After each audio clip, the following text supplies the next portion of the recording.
tout le monde, j'espère que vous allez bien. Alors aujourd'hui, on se retrouve pour parler de coloration au henné. Ça fait un petit moment que j'avais envie de me faire une coloration. Depuis mon retour au naturel, en fait, j'ai pas fait de coloration, ça va faire maintenant 3 ans. Donc j'en ai fait par exemple sur mes tissages, quand j'avais un tissage, mais sur mes vrais cheveux, je n'avais pas eu le courage. Ça fait un petit moment que j'ai très envie, donc je me renseigne beaucoup et finalement j'ai opté pour la coloration au henné. Alors comme je vous disais, j'ai pas envie de passer par une coloration chimique parce que déjà j'ai peur que ça m'abîme les cheveux et surtout derrière ça demande un entretien qui est beaucoup plus important que celui que je fais déjà en ce moment. Donc ça veut dire vraiment des soins profonds chaque semaine, avec un entretien quotidien assez important. Et personnellement en ce moment j'ai pas le temps de consacrer énormément de temps à mes cheveux, donc j'ai préféré passer par une coloration beaucoup plus soft. Le henné, c'est une poudre, donc on assimile souvent aux poudres indiennes. C'est une poudre qui va gainer votre cheveu, qui va lui donner plus de volume, de brillance. Et pour des personnes qui ont l'habitude de l'utiliser au quotidien, c'est une poudre qui va foncer vos cheveux. Donc là, en l'occurrence, moi je veux l'utiliser en coloration. J'ai choisi la couleur châtain.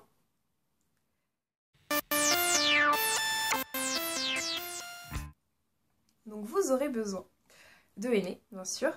Celui-là, je l'ai acheté dans une boutique bio. Donc je pense que vous en trouverez facilement sur internet, dans des boutiques bio ou dans des centres commerciaux, il n'y a pas de souci. Donc vous avez besoin de henné, de film plastique pour vous couvrir les cheveux après l'application, d'aluminium aussi pour vous couvrir les cheveux, et surtout de gants pour l'application, pour éviter d'avoir les doigts oranges. Parce que c'est sympa quand on a des jolis dessins au henné, mais les doigts oranges, c'est pas génial. Donc voilà, vous aurez besoin de tout ça.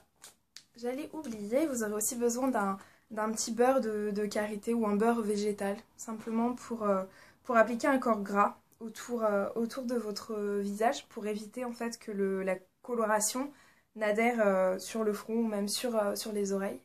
C'est pas très sympa d'avoir une coloration sur les oreilles. Donc voilà, vous prenez votre beurre végétal et vous en appliquez tout autour.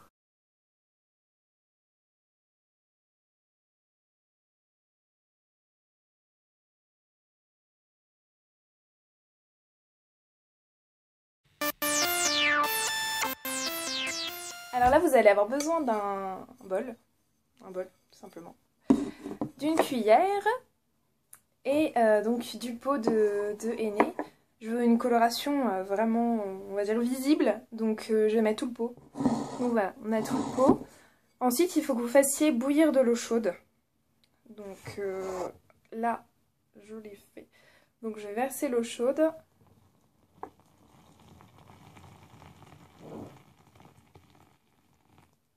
Tac. Et on va mélanger avec la cuillère. Donc pour que ça fasse une pâte, on va essayer d'éviter les grumeaux. Et voilà la petite mixture. Donc c'est chaud.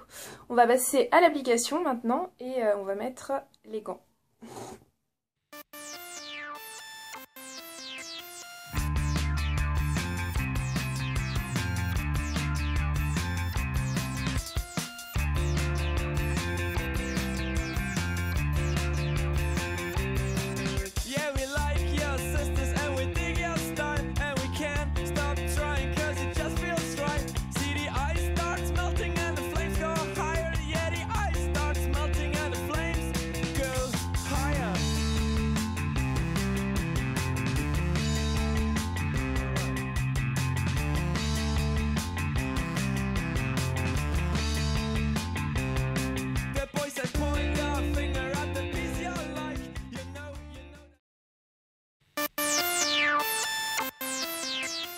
Je suis vraiment désolée, j'ai pas pu vous expliquer en détail comment j'ai appliqué le henné, parce que ça a été une catastrophe. J'en ai mis partout. C'est vraiment pas facile à mettre. Surtout pour une première fois au niveau de l'application. Donc je vous explique rapidement comment j'ai fait. J'ai divisé en 4 ma tête et donc j'ai appliqué au fur et à mesure. La mixture que je vous ai montrée tout à l'heure était un peu trop épaisse, donc j'ai eu beaucoup de mal à l'appliquer au début. Donc je vous conseille de mettre un peu plus d'eau que ce que j'ai mis moi. Et donc voilà, c'est vraiment pas facile à appliquer. J'ai divisé ma tête en 4, j'ai appliqué sur les 4 zones et là j'ai rabattu toutes les zones, les 4 zones ensemble. Et après j'ai nettoyé un petit peu autour parce que j'en avais mis un peu sur mes oreilles, etc. Donc voilà. Alors maintenant que c'est appliqué sur l'ensemble de ma tête, je vais mettre le film plastique pour les protéger. On va faire comme ça. Voilà, hop.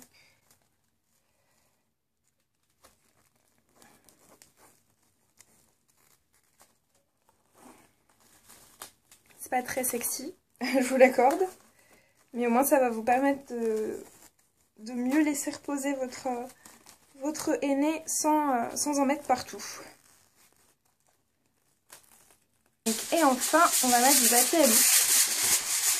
Donc c'est toujours aussi sexy.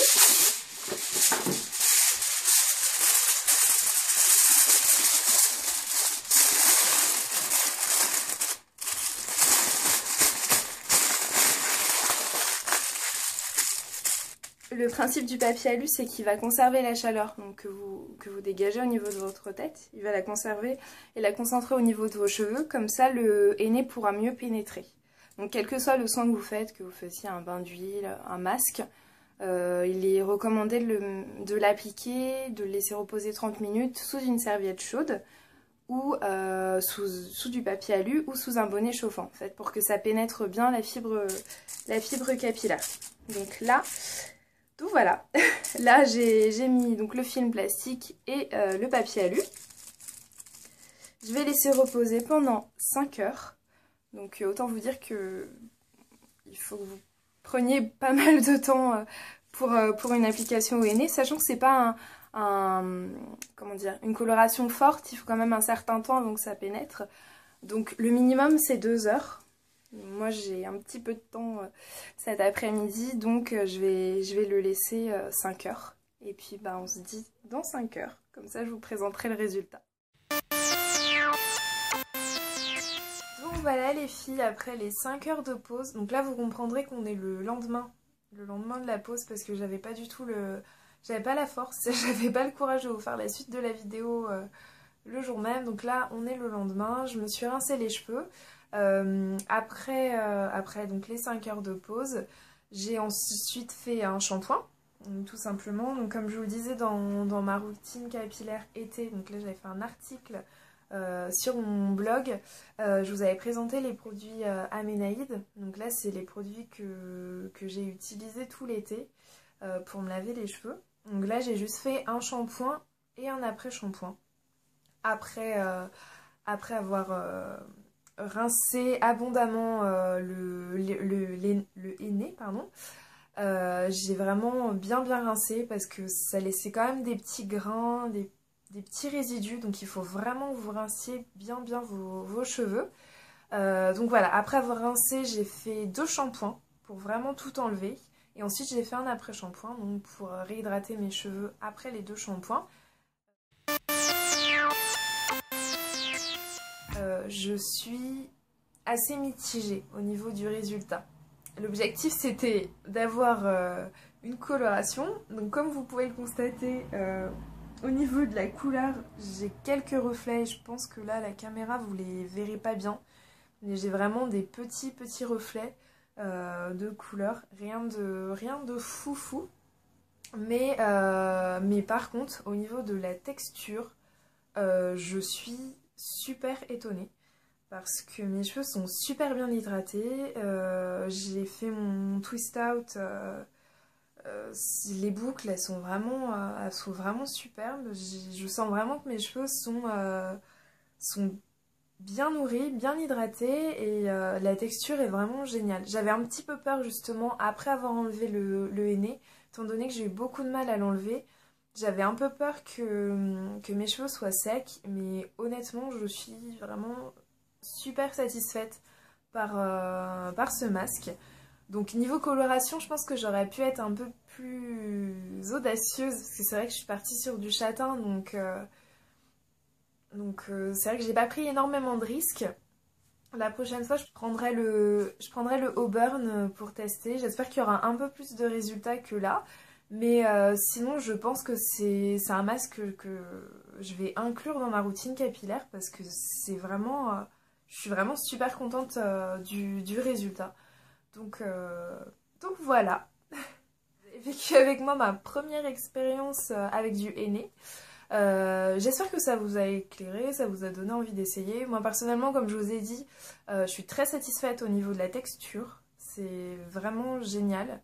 Après, en termes de coloration, j'aurais dû être plus audacieuse, mais pour nourrir et bien hydrater le cheveu, pour le coup, je pensais pas que ça aurait cet effet-là. Je suis agréablement surprise et très très contente. Voilà, je vous fais de gros bisous et je vous dis à très bientôt.